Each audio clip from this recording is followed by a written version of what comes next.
¿Qué tal amigos? ¿Qué tal amigas? Bienvenidos y bienvenidas a mi canal. Amigos, en esta ocasión quiero comentar con ustedes varios mensajes que dio el presidente López Obrador hoy en su mañanera. Hoy viernes 24 de noviembre del 2023, en su mañanera el presidente dio varios mensajes que me parecen muy sobresalientes. Algunos de ellos hasta me parecen como mensajes subliminales que manda el presidente. Uno de ellos, el que es motivo de este comentario, es el de acerca de la migración. A una pregunta de una reportera local de ahí de Oaxaca sobre cómo qué podía comentar acerca de migración, dentro de los comentarios que hizo el presidente, dentro de las respuestas amplias que da el presidente siempre da respuestas amplias, nunca da respuestas cerradas, nunca dice sí, no, no sé, no lo entiendo, no, no, no. El presidente siempre manda respuestas abiertas, siempre utiliza cualquier resquicio para mandar su mensaje político, para mandar el mensaje que él quiere que la gente capte, el mensaje el que él quiere que el pueblo entienda y capte el pueblo. Entonces, en base a la pregunta que hizo el presidente, dio una respuesta, como comento, amplia, y dentro de esa respuesta, el presidente hizo mención de que se está reuniendo con las autoridades norteamericanas y se va a volver a reunir con las autoridades de Estados Unidos para continuar trabajando sobre el tema de la migración. Y dijo el presidente que dentro de estas pláticas existe la propuesta para desarrollar un plan de regularización. Él dice, vamos a insistir para que se lleve a cabo un programa de regularización que beneficie a un número aproximado de 12 millones de inmigrantes con situación migratoria irregular. Es decir, que no tienen documentos para trabajar en Estados Unidos.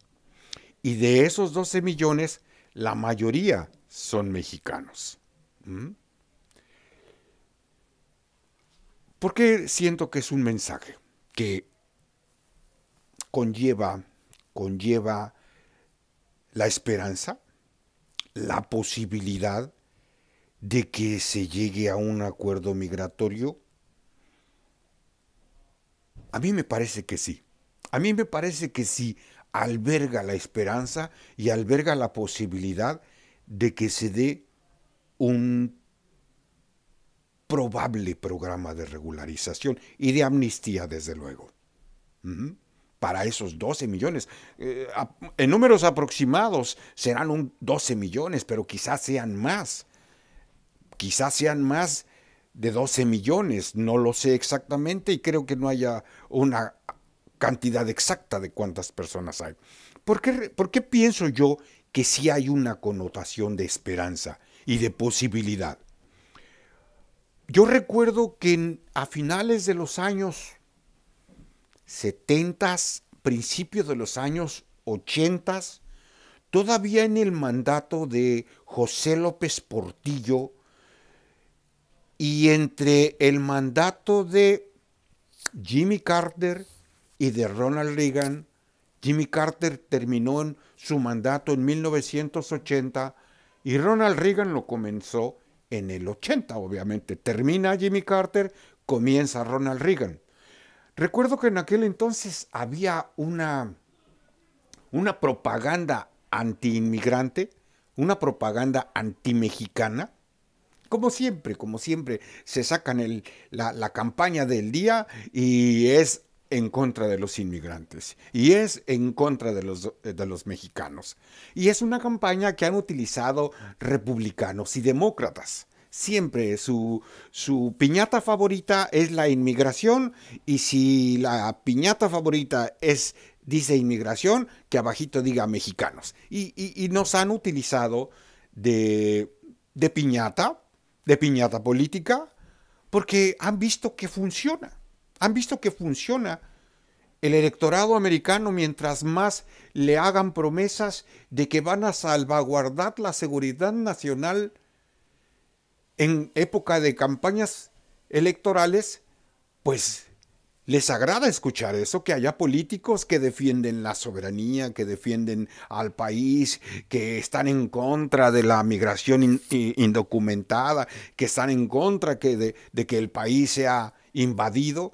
Eso les agrada a los estadounidenses, escuchar que hay políticos que van a defender a su país, ¿no? El caso específico fue más sobresaliente fue el de Donald Trump. Ese fue el centro de su campaña fue ese. Vamos a hacer América grande otra vez. Make America great again. ¿Y cómo? Pues construyendo un muro. ¿Cómo? Pues criminalizando a los mexicanos. Todo el eje de su campaña fue ese. Vamos a hacer América grande again. ¿Cómo? Combatiendo a los mexicanos. Criminalizando a los mexicanos. Echándonos la culpa de todo. Entonces comentaba con ustedes de que en el periodo de López Portillo yo recuerdo que hubo una campaña así. Hubo una campaña anti-inmigrante, una campaña anti-mexicana. Los políticos de aquel entonces otra vez nos utilizaban de bandera de campaña pues para llevar votos a las urnas.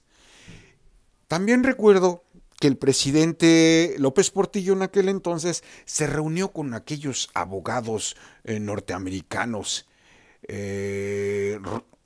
Romano Mazzoli, me acuerdo bien, Romano Mazzoli y Alan Simpson. Romano Mazzoli era un representante demócrata por Kentucky y Alan Simpson era un senador republicano por Wyoming. Un republicano y un demócrata, que se pusieron de acuerdo, yo me acuerdo que tuvieron una entrevista con López Portillo, yo recuerdo haber visto esa entrevista con López Portillo, ha de haber sido por ahí del año 81 más o menos, cuando mucho 82, algo así fue la entrevista, se entrevistaron con López Portillo, recuerdo que López Portillo dijo en aquel entonces que se entrevistó con este par de abogados políticos norteamericanos, un republicano y un demócrata, y que le decían, pero ¿cómo quiere usted?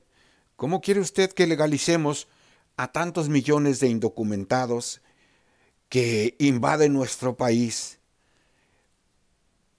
que rompen la ley, que rompen las leyes de Estados Unidos? ¿Cómo quiere usted que los legalicemos? Y que recuerdo que López Portillo dijo en esa entrevista que era una situación necesaria y conveniente para las dos economías. Al legalizar tantos indocumentados en aquel entonces, se hablaba de 2, 3 millones, algo así, no recuerdo bien la cifra, pero que era un beneficio económico para las dos partes, tanto para Estados Unidos, para México y desde luego para las economías y para los mismos migrantes que tenían una situación irregular. Pues bien, podríamos estar viendo un escenario similar.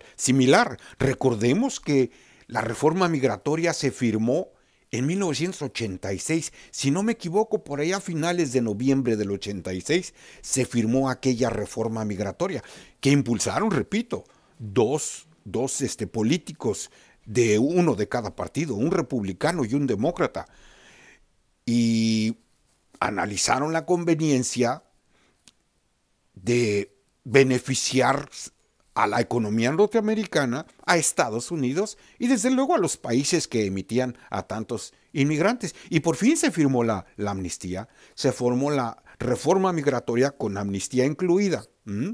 Y en 1986, por ahí a finales del 86 se firmó y se basaba en 4 puntos principalmente para poder legalizar a los inmigrantes indocumentados en aquel entonces. El primer punto era de que tenían como condición que haber llegado a Estados Unidos antes del 1 de enero de 1982, que no tuvieran antecedentes criminales,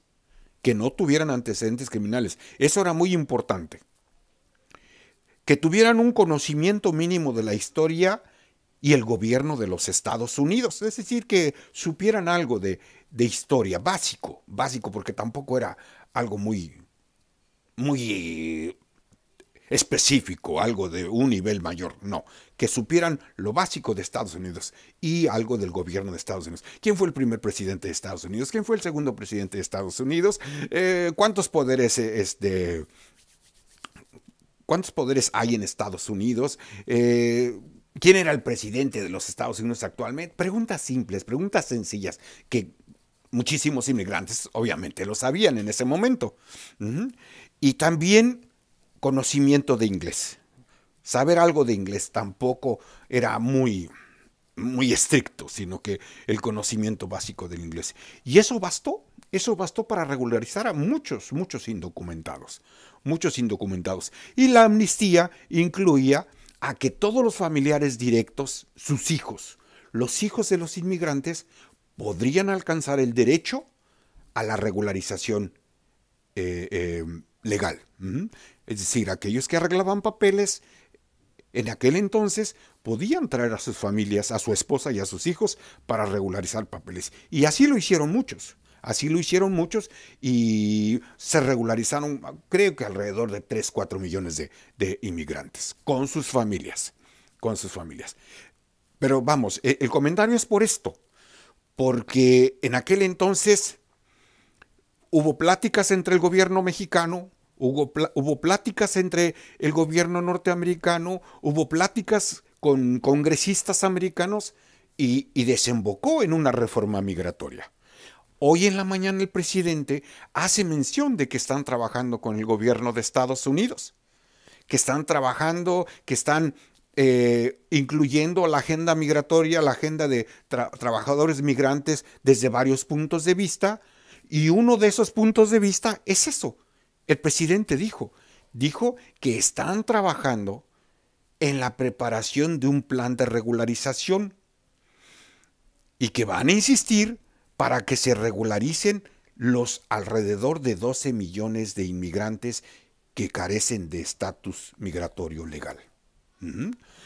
No habló de alguna amnistía, pero normalmente en estos planes migratorios, en estas reformas migratorias, incluye la amnistía para sus familiares directos, esposas e hijos. Puede ser, yo me atrevo a pensar que sí.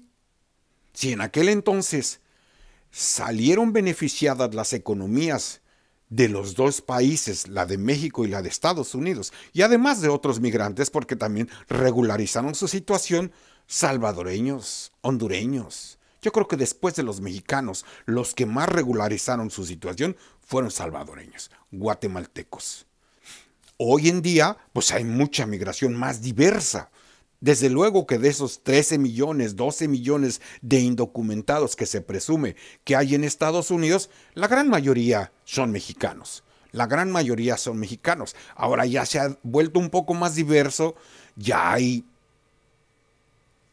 venezolanos, haitianos, centroamericanos de varios países, ecuatorianos, colombianos, cubanos. Entonces, la diversidad de la población inmigrante indocumentada, pues es más grande la diversidad. Entonces, yo pienso que hay un dicho que dice, cuando el río suena, es porque agua lleva. Y yo me atrevo a pensar que es un mensaje positivo, alentador, esperanzador, pero quizás sea un mensaje subliminal. quizás sea un mensaje subliminal en la que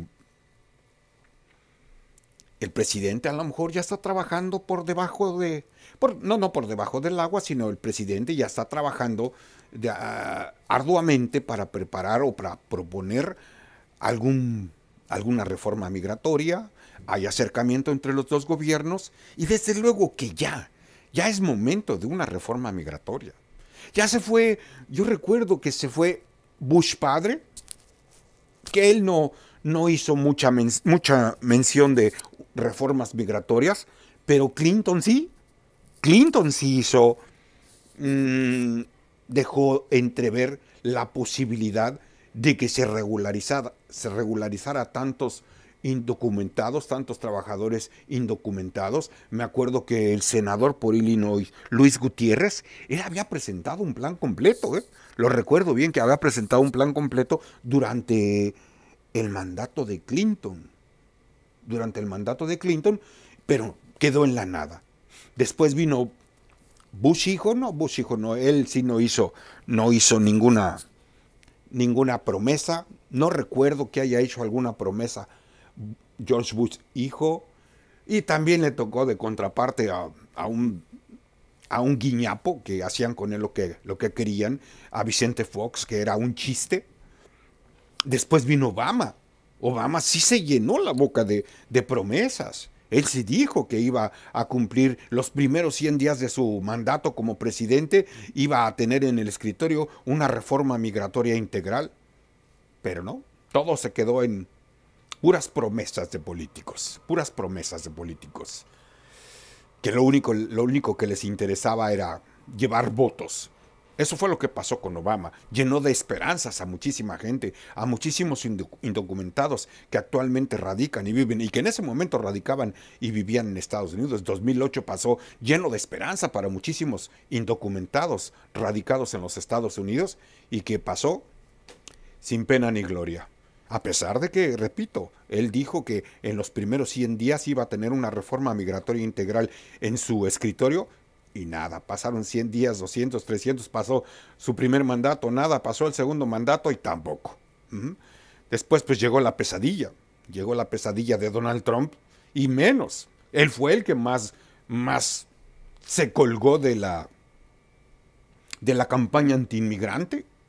Él se colgó de la campaña antiinmigrante, él se quitó el antifaz, y él dijo, van para afuera y van para afuera. Y además Obama también, hasta el momento se considera que es el presidente que más indocumentados deportó, ¿sí? Alrededor de 400,000 indocumentados deportó al año. 400,000. Hasta ahorita tengo entendido que es el presidente que más trabajadores indocumentados ha deportado en Estados Unidos. Ni Donald Trump, Ni Donald Trump deportó a tanta gente como lo hizo Obama. Eso nos demostró que era el doble discurso de un presidente demócrata que lo único que hizo fue dedicarse a hacer promesas sin cumplirlas. Sabía que no las iba a cumplir. Y a pesar de que tuvieron mayoría en el Congreso, jamás lograron ponerse de acuerdo para aprobar una reforma migratoria. Y la estrategia le está funcionando, golpear a los indocumentados, hacer ahorita la campaña que se traen varios políticos norteamericanos, principalmente republicanos, ha sido la de la misma tónica, la misma estrategia que siguió Donald Trump, de hablar mal de los mexicanos, de atacar a los mexicanos, atacar a la migración indocumentada, de hacer propuestas de que van a invadir a México por el problema de la introducción de estupefacientes a Estados Unidos. Eso les ha funcionado. Pero les recuerdo, en los años 80, previo a la firma de una reforma migratoria, también hubo una campaña similar en aquel entonces. ¿Podrá ser esto el preludio de una reforma migratoria? Yo creo que sí, Yo creo que sí. ¿Por qué? Porque económicamente le conviene a Estados Unidos. Si no hubiera trabajo, si no hubiera puestos de trabajo, esos 13 millones de indocumentados, muchos de ellos con sus familias, porque muchos de ellos ya crearon familia aquí, ya tienen familia o trajeron a sus esposas, trajeron a sus familias y ya viven aquí en Estados Unidos. ¿Mm? Entonces, muchos de ellos, si de verdad no hubiera trabajo, si la economía no tuviera capacidad para absorber a esos 13 millones, pues esos 13 millones estarían indocumentados. Perdón, estarían desempleados. Pero es tanta la oportunidad que esos 13 millones han encontrado en Estados Unidos que hasta ellos mismos generan sus propias fuentes de trabajo. Es mentira que los indocumentados, que los migrantes indocumentados vengan a vivir del erario. Es mentira. La mayoría le busca trabajo por donde sea y lo encuentran. ¿Por qué lo encuentran? Porque lo hay. Porque hay trabajo. Las condiciones económicas de Estados Unidos son suficientes para proveer de trabajo a esos 13 millones de indocumentados. Ahora, si Estados Unidos tiene en sus planes traer el nearshoring, traer muchísima de la manufactura que se elabora más allá en Asia, más allá de las fronteras norteamericanas, si es la intención, pues va a necesitar mano de obra. Va a necesitar mucha mano de obra. Aunque mucha de esa manufactura se está quedando en Estados Unidos, otra se está yendo a México. Pero van a necesitar mano de obra para enfrentar esa estrategia económica de traer la manufactura de regreso a Estados Unidos. Recordemos que desde los años 60, 70, mucha manufactura emigró a China, a Taiwán, a Malasia, Singapur, Corea del Sur, Taiwán, Hong Kong. A muchos países asiáticos emigró la manufactura que hace muchos años se elaboraba aquí en Estados Unidos y que ahora se elabora allá en aquellos países. Entonces, si la estrategia es que Estados Unidos recupere el liderazgo de la manufactura a nivel mundial, va a necesitar mano de obra. Y este es un buen momento para regularizar a esos 13 millones de indocumentados que ya están aquí en Estados Unidos. Actualmente hay programas para atraer mano de obra legal, traer mano de obra mediante programas a Estados Unidos. Están ya reclutando a algunos países a mano de obra porque Estados Unidos sabe que necesita esa mano de obra. Yo pienso que ya se llegó a el momento económico en que Estados Unidos está en capacidad de legalizar a esa mano de obra que ya está aquí en Estados Unidos, pero que reside de manera ilegal, indocumentada, y de reclutar nuevos cuadros para enfrentar nuevamente para recuperar nuevamente la manufactura y recuperar el liderazgo que Estados Unidos tuvo durante muchos años. Entonces, el mensaje que hoy dio en la mañana el presidente, me atrevo a pensar que ya están trabajando en una potencial reforma migratoria. Yo creo que es deseable la reforma migratoria para tantos mexicanos que ya están en Estados Unidos, que trabajan en Estados Unidos, que viven en Estados Unidos, pero que no tienen un estatus legal adecuado para poder desempeñar una vida normal como cualquier persona que viva legalmente en Estados Unidos. Entonces, yo creo que una reforma migratoria hoy está más cerca que en el mandato de Trump y que en el mandato de Obama, porque las condiciones económicas obligan a Estados Unidos a tomar medidas más inteligentes para recuperar el liderazgo de manufactura y recuperar y mantener el liderazgo como la primer economía del mundo. Pues hasta aquí mi comentario, amigos. Gracias por llegar hasta el final de este video. Si les gustó mi comentario, por favor, regálenme un me gusta y compártanlo para que otras personas lo vean. Si no se han suscrito, por favor, suscríbanse a mi canal, denle clic a la campanita para que el algoritmo del sistema les avise cuando suba futuros videos. Que tengan el mejor de los días, amigos. Muchas gracias.